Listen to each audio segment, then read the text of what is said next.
श्रोताबंधु साहित्य संस्कृति चिंतन यूट्यूब चैनल को आपण मानक स्वागत करुच्ची। कविटे सर्वदा निज जीवन वृत्त भितरे परिचित स्वजन बांधवों को साउंटे सेमानंक अनुराग टिकक पाई सेमानंकु आपणापणरे बांधिबाकु सतत चेष्टा करे, किंतु बेले बेले ताकू तार आपणापण प्रतिबदल मिले मुठा मुठा अंधार, तार अनुराग प्रतिबदल मिले अनेक असहनीय मर्म व्यथा एवं केवल केवल अंधार भितरे गोटे भल पाइबार मनीष सड़ू थाए, जलू थाए, मरु थाए।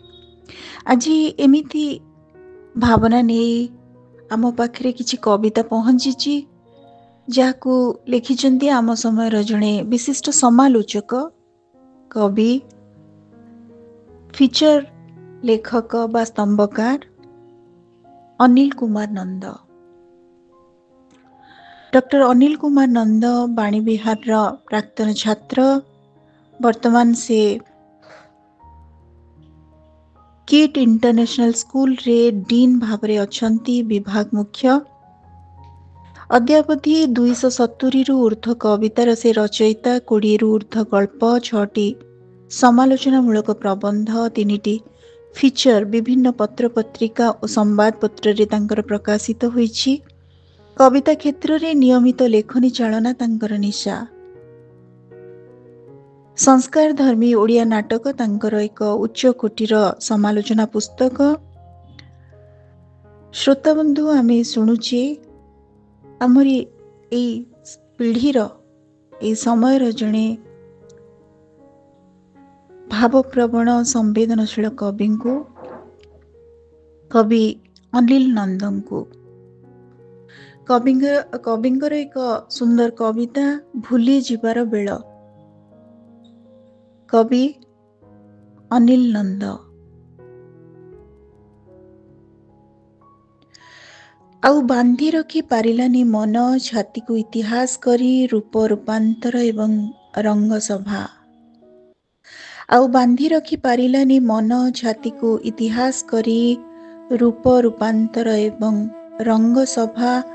वर्षा हेई बर्षिथिबा लुहबिंदु, सूर्य साजिथिबा पिंडुलाए रक्त, शिशिर परी झरी पड़िथिबा दया अबा करुणा काहार, सुखिला पत्र साजी खसी पड़िलेणी विगत केते वर्ष मध्यरे।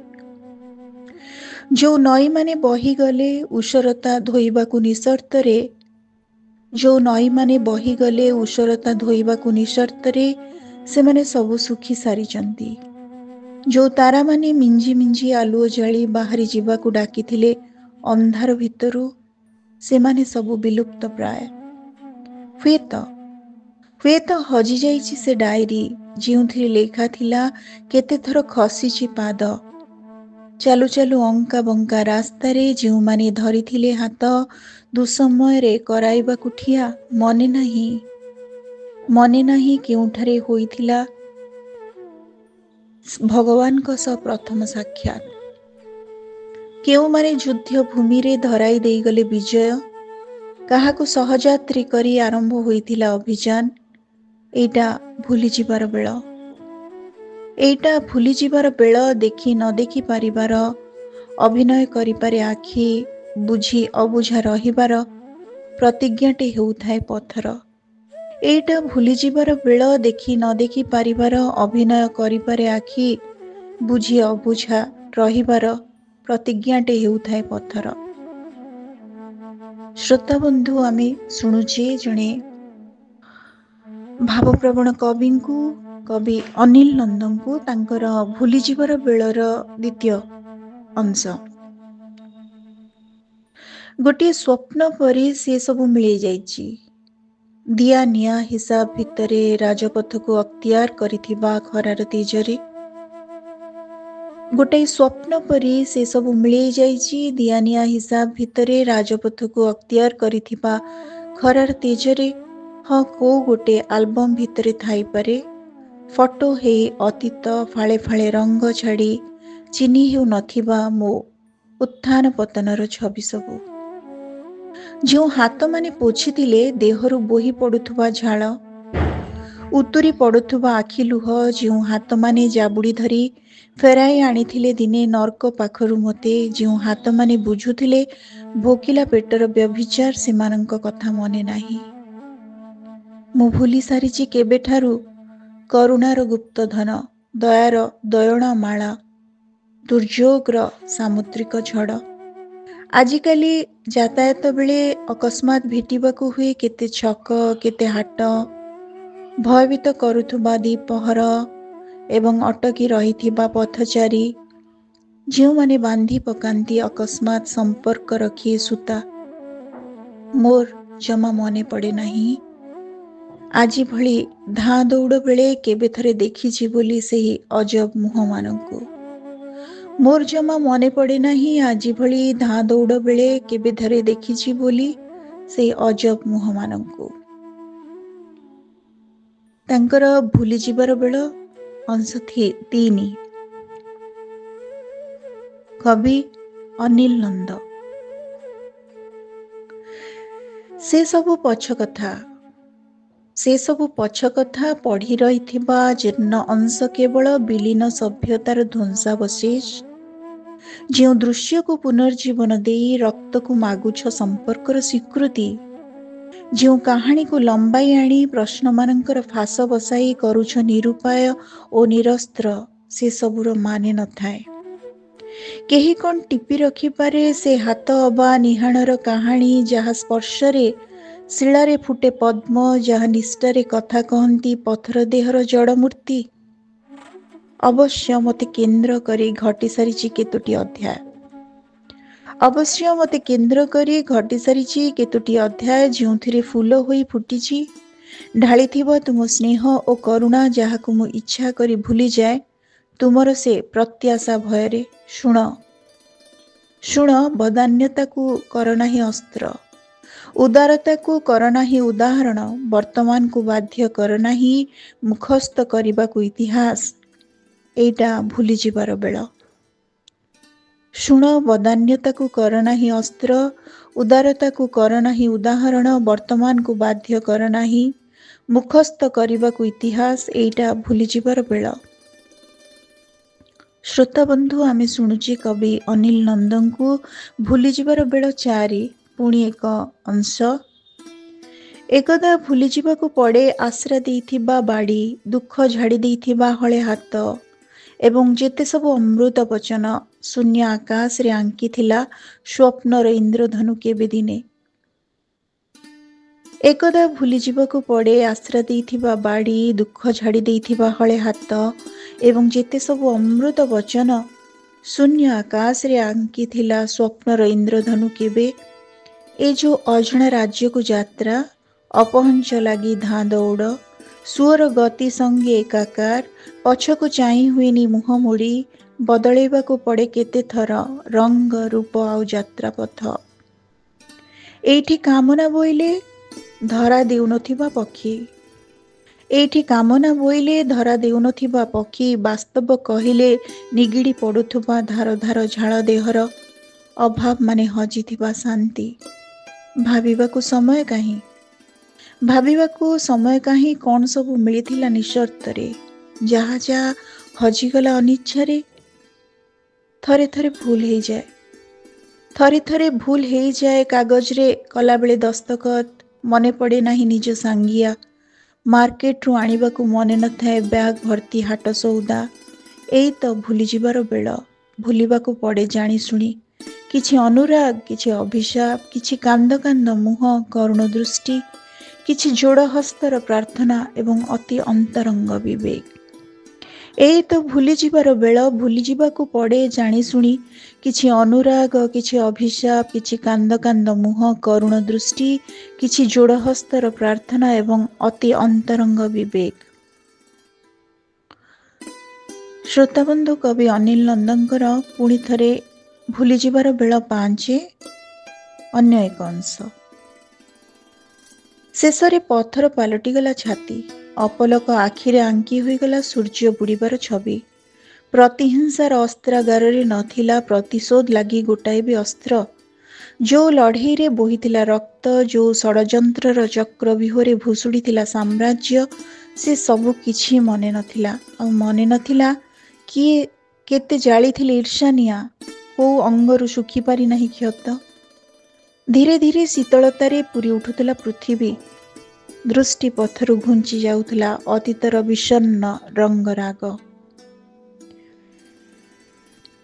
ଭୁଲିଯିବାର ବେଳ 6। କବି ଅନିଲ ନନ୍ଦ। କେତେଦିନ ଆଉ ବାନ୍ଧି ରଖିହେବ ଛାତି ତଳେ ବାଜି ସାରିଥିବା ବଇଁଶୀର ସ୍ୱର?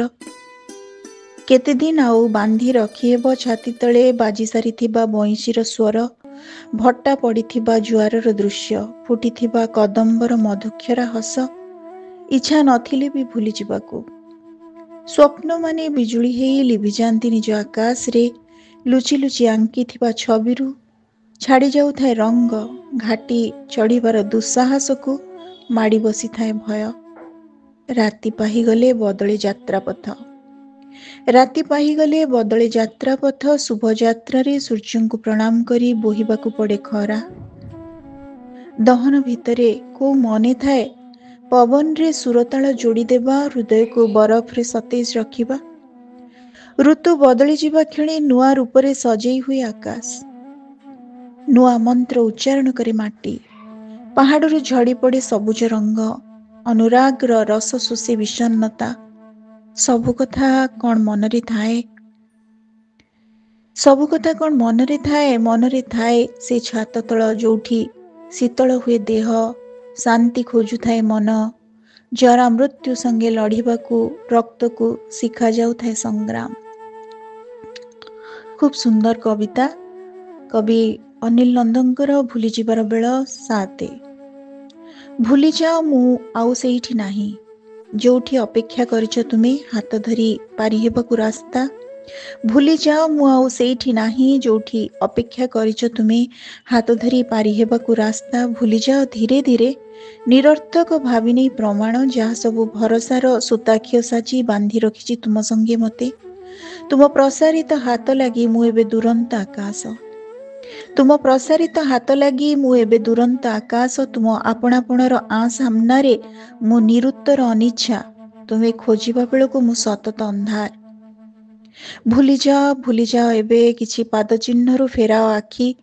କିଛି ସତଙ୍କୁ ଦିଅ କାରାବାସ। କିଛି ସ୍ମୃତିଙ୍କୁ କାଗଜ ଡଙ୍ଗା କରି ଭସାଇ ଦିଅ ସମୟ ସୁଅରେ। ଭାବିନିଅ ମୁଁ ନିରୁଦ୍ଦିଷ୍ଟ। କାହିଁକି କେଜାଣି ଆଜିକାଲି ଡାକ ଶୁଭେ ନାହିଁ। ସଞ୍ଜ ବେଳକୁ ଶୁଣି ହୁଏ ନାହିଁ ଆଇ ମା'ର ଟୁଆଁ ଟୁଇଁ ଗଳ୍ପ। ଯେତେ ପାଖରେ ଥିଲେ ବି ମାପିବାକୁ ପଡ଼େ ଦୂରତା। ଦୁଃଖ ପାଖରେ ତରଳେନି ହୃଦୟ। ଭୁଲିଯାଅ ପାରୁଛ ତ ଏବେ? ଦୁଃଖ ପାଖରେ ତରଳେନି ହୃଦୟ। ଭୁଲିଯାଅ ପାରୁଛ ତ ଏବେ? ଭୁଲିଯିବାର ବେଳ 8। ବିଶ୍ୱାସ ହେଉ କି ନ ହେଉ, ବିଶ୍ୱାସ ହେଉ କି ନ ହେଉ, ଥରକୁ ଥର ଭୁଲିଯିବାଟା ମଣିଷର କଳା କୋଣାର୍କ। ଭୁଲିଯିବାର ବହୁ ପୂର୍ବରୁ ଶତ୍ରୁତାକୁ କରାଯାଇଥାଏ ଆମନ୍ତ୍ରଣ। କାଠ ବାକ୍ସରୁ କାଢ଼ି ଫିଙ୍ଗି ଦିଆଯାଏ ସମ୍ପର୍କର ଅଭିଲେଖ। ପୁରୁଣା ଚିଠି ନଚେତ୍ ଗୋଟେ ଦୂରତା ପାହାଡ଼ ହୋଇ ଠିଆ ହୋଇ ପଡ଼େ ପରସ୍ପର ଭିତରେ। ବିବ୍ରତପଣକୁ ଟାଙ୍ଗି ରଖାଯାଏ ସଦର ଦରଜା ପାଖ କାନ୍ଥରେ। ବ୍ୟସ୍ତତାର ରେଖାମାନ ଆଙ୍କି ହୋଇଯାଏ କପାଳରେ। ନିଅଣ୍ଟ ସମୟର ପିଠିରେ ଲଦା ଚାଲିଥାଏ ଦୋଷ। ତାପରେ ବି ଦରକାର ଥାଏ ବିଧ୍ୱସ୍ତ କରିବାକୁ ଦଲକାଏ ପବନ, ପ୍ରଳୟ ରଚିବାକୁ ଖଣ୍ଡେ ନିଆଁ ଝୁଲ। ବିଶ୍ୱାସ ହେଉ ବା ନ ହେଉ, ଯୋଉଠି ସରିଯାଉଥାଏ ମିଳୁଥିବା ଯେତେ ସବୁ କିସ୍ତି। ବନ୍ଦ କରିଦିଆଯାଏ କିଛି କ୍ଷଣ ଦାଣ୍ଡ, ବାଡ଼ି, ଦୁଆର ଓ ଝର୍କା। ପ୍ରବେଶ ଦ୍ୱାରରେ କେହି ଜଣେ ପଚାରି ଦିଏ ଅନୁପ୍ରବେଶ କାରଣ। ସେଇଠି ଭୁଲିଯିବାକୁ ପଡ଼େ ଯେତେ ଅନ୍ତରଙ୍ଗ ହେଲେ ବି ବାରମ୍ବାର ଥରକୁ ଥର। ପ୍ରବେଶ ଦ୍ୱାରରେ କେହି ଜଣେ ପଚାରି ଦିଏ ଅନୁପ୍ରବେଶ କାରଣ। ସେଇଠି ଭୁଲିଯିବାକୁ ପଡ଼େ ଯେତେ ଅନ୍ତରଙ୍ଗ ହେଲେ ବି ବାରମ୍ବାର ଥରକୁ ଥର। ଶ୍ରୋତାବନ୍ଧୁ, କବି ଅନିଲ ନନ୍ଦଙ୍କର ଭୁଲିଯିବାର ବେଳ କବିତା ଗୁଡ଼ିକ ଆମେ ଶୁଣୁଛେ। କବିତାର 9ମ ଅଂଶ। ସେତେବେଳେ ଅସହ୍ୟ ହୋଇନଥିବା କାନ୍ଥ ଘଣ୍ଟା ମର୍ମନ୍ତୁଦ ଭାବି ଅଟକି ନଥିବେ। ସେତେବେଳେ ଅସଜ ହୋଇନଥିବା କାନ୍ଥ ଘଣ୍ଟା ମର୍ମନ୍ତୁଦ ଭାବି ଅଟକି ନଥିବେ। ନିଜ ରାସ୍ତାରେ ଚାଲୁଥିବା ଲୋକ ଅବଶ୍ୟ କେହି ନା କେହି ରାସାୟନିକରେ ତିଆରି ଦୁଃଖରୁ ଛାଟି ଦେଉଥିବ ମୁଠାଏ। ମିଳୁନଥିବା ଖାତା ଖଣ୍ଡକରେ ଲେଖାଥିବ ଶତ୍ରୁମାନଙ୍କ ନାଁ, ଲେଖାଥିବ କୃତଜ୍ଞ ଓ କୃତଜ୍ଞତାର ଚରମ ଉଦାହରଣମାନ, ଲେଖାଥିବ ପ୍ରତିଯୋଗିତାକୁ ଆମନ୍ତ୍ରଣ କରିଥିବା ଦିନ, ଦଣ୍ଡ ଏବଂ ମାସମାନଙ୍କ ଔଦ୍ଧତ୍ୟ। କେହି ଜଣେ ଠକ୍ ଠକ୍ କରି କବାଟ ଦରଦୀ କଣ୍ଠରେ ଡାକୁଥିବ ବୁଲି ଆସିବାକୁ ସହର। ସେତେବେଳେ ମନେ ପଡ଼ୁନଥିବ କେଉଁ ଦିଗକୁ କରିବାର ଥିଲା ପାହାନ୍ତା ପହରୁ ପ୍ରାତଃଭ୍ରମଣ, କେଉଁ ହାଟରୁ କିଣିବାର ଥିଲା ସରିଯାଇଥିବା ଦୋକାନ ସଉଦା। ସେତିକି ବେଳକୁ ମନେ ନଥିବ ମୋର ବୋଲି ଗୋଟେ ଶବ୍ଦ, ଯଦିଓ ମୋରକୁ ନେଇ ସଂସାର ଯାକ ଲାଗି ରହିଥିବ ଯୁଦ୍ଧ। ଅଲୋଡା ଠାରୁ ମୁହଁ ମୋଡ଼ି ଭୁଲିଯିବାର ଅଭିନୟ କରୁଥିବେ ଅତି ଆପଣାର କେହି। ଅଲୋଡା ଠାରୁ ମୁହଁ ମୋଡ଼ି ଭୁଲିଯିବାର ଅଭିନୟ କରୁଥିବେ ଅତି ଆପଣାର କେହି। ଶ୍ରୋତାବନ୍ଧୁ, କବିଙ୍କର ଶେଷ କବିତା ଭୁଲିଯିବାର ବେଳ 10। ଚାହିଁଲେ ବି କରିହେବ ନାହିଁ ବେଶୀ କିଛି ପରିବର୍ତ୍ତନ, ଚାହିଁଲେ ବି କରିହେବ ନାହିଁ ବେଶୀ କିଛି ପରିବର୍ତ୍ତନ। ନୀଡ଼ ଛାଡ଼ି ଉଡ଼ିଗଲା ବେଳେ ପକ୍ଷୀମାନେ କହିଯାଉଥିବେ ସେମାନଙ୍କ ନାଁ ଅତୀତ। ଥରେ ଥରେ ଝାପ୍ସା ଦିଶି ଲିଭିଯିବାର ଠିକ୍ ପୂର୍ବରୁ ଛବିମାନେ କହିଦେଉଥିବେ ସେମାନେ ଥିଲେ ସ୍ମୃତି। ଧୂଳି ଆଉ ଧୂଆଁରେ ବାରମ୍ବାର ହଜୁଥିବ ପରିଚୟ। କେବେ ସହୁଥିବ ଅଶାନ୍ତିର ଦଂଶନ, କେବେ ବୋଝ ମୁଣ୍ଡେଇ ମାଡ଼ି ଚାଲିଥିବ ଦୁର୍ଗମ କି ଅଗମ୍ୟ, କେବେ ନିଜ ପାଇଁ ଗାଉଥିବ ଚିକ୍କଣ ଆଲୁଅରେ ବିଷର୍ଣ୍ଣ ଚଉତିସା। ଗୋଟାଏ ଅଦୃଷ୍ଟକୁ ନିଜ ଇଚ୍ଛାରେ ରୂପରଙ୍ଗ ଦେଇ ଜାବୁଡ଼ି ଧରିବା ପାଇଁ ଚାରିଆଡ଼େ ଚାଲିଥିବ ସଜବାଜ। ଦ୍ରୁତ ହେଉଥିବ ଜୀବନଯାତ୍ରା। କାହାର ଆଉ ମନେ ଥିବ କ'ଣ ସବୁ ଭୁଲିଯିବାର ନଥିଲା ଅନ୍ତତଃ ଆଉ କିଛି ବର୍ଷ ଯାଏ। କାହାର ଆଉ ମନେ ଥିବ କ'ଣ ସବୁ ଭୁଲିଯିବାର ନଥିଲା ଅନ୍ତତଃ ଆଉ କିଛି ବର୍ଷ ଯାଏ। ସେସବୁ ଆଉ କିଛି ନାହିଁ, ଭାଙ୍ଗିରୁଜି ଚୁରମାର। ଥରକୁ ଥର ଆସିଛି ବନ୍ୟା, ଭସେଇ ନେଇଛି ପୋଥି, ଭାସି ଯାଇଛି କାଠ ସିନ୍ଦୁକ, ସାତ ପୁରୁଷଙ୍କ ସାଇତା ଗଣ୍ଠିଧନ। ୟା ଭିତରେ କେତେଥର ଝଡ଼ି ଝାଡ଼ି ପୁଣି କଅଁଳି ସାରିଛି ଦେବଦାରୁ ଗଛରେ ପତ୍ର। ଗାଁ ଛାଡ଼ି ସହର ମୁହାଁ ଗାଁବାଲା। ବଦଳି ଯାଇଛି ପାଗ ଯୋଗ। ଦରକାର ବେଳେ ବର୍ଷା ନାହିଁ, ଅଦିନରେ ତୁହା ତୁହା ତାଣ୍ଡବ।